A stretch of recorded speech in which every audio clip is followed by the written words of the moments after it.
The number you see on a financial terminal is increasingly at odds with what is happening in the vault. We are witnessing a widening gap between paper contracts and the physical reality of the metal. This friction comes as global markets face a combination of rising geopolitical instability and inflation that refuses to return to target levels. This chart shows the open interest for silver on the COMEX, the total number of active futures contracts. Despite the global chaos, participation has plummeted to 20-year lows. Normally, speculators provide the volume that keeps prices competitive, but with participation at these lows, there is no one in the market to challenge the quotes. This allows bullion bank traders to mark the digital price down from 120 to 60 with very little resistance from buyers.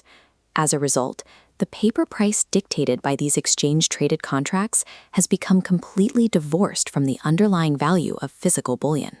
The institutions managing this paper market are the major American banks, many of which manage over $1 trillion in client assets and retirement funds.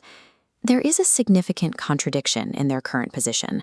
While their analysts publicly project massive price increases for precious metals, their managed accounts often hold almost no physical gold or silver.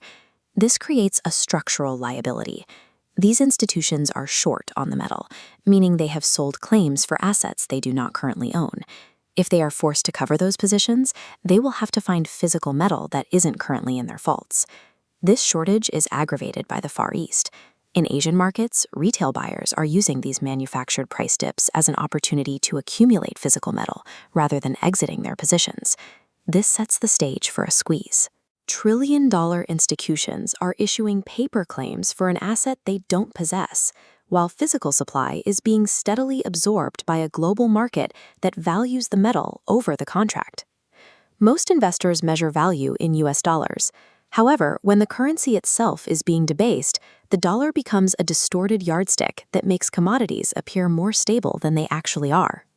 To find real value, we must measure commodities against gold, which has maintained its purchasing power for centuries.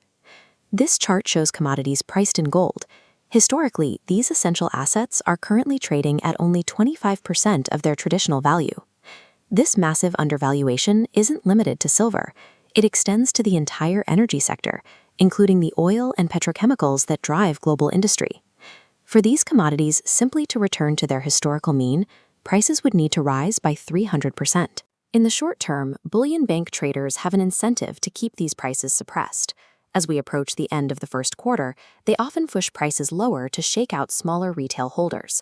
By driving the paper price down, they ensure that large volumes of options contracts expire worthless.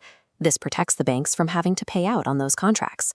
We recently saw this play out on the COMEX, with high-volume sell-offs driven by fear as the digital price dropped. While these sell-offs look like weakness, the volume figures suggest a technical bottom. It is a moment where long-term buyers step in to take the physical metal off the hands of those trading on paper-driven fear. The declines we see on screens are mechanical. They are a product of paper market positioning, not a sudden surplus of the physical silver being accumulated by stackers. The final catalyst is a policy trap currently facing the Federal Reserve. Chair Jerome Powell is presiding over a system where the available options are increasingly limited. The primary indicator is the 10-year Treasury yield.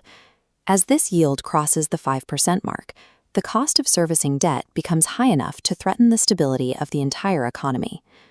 One path is to protect the dollar by keeping interest rates high. This would likely cause the equity markets to decline and force over-leveraged companies into bankruptcy as they struggle to refinance their debt. The alternative path is to lower rates to rescue the economy and support the debt market. This would require printing more currency, which leads directly to debasement and higher inflation.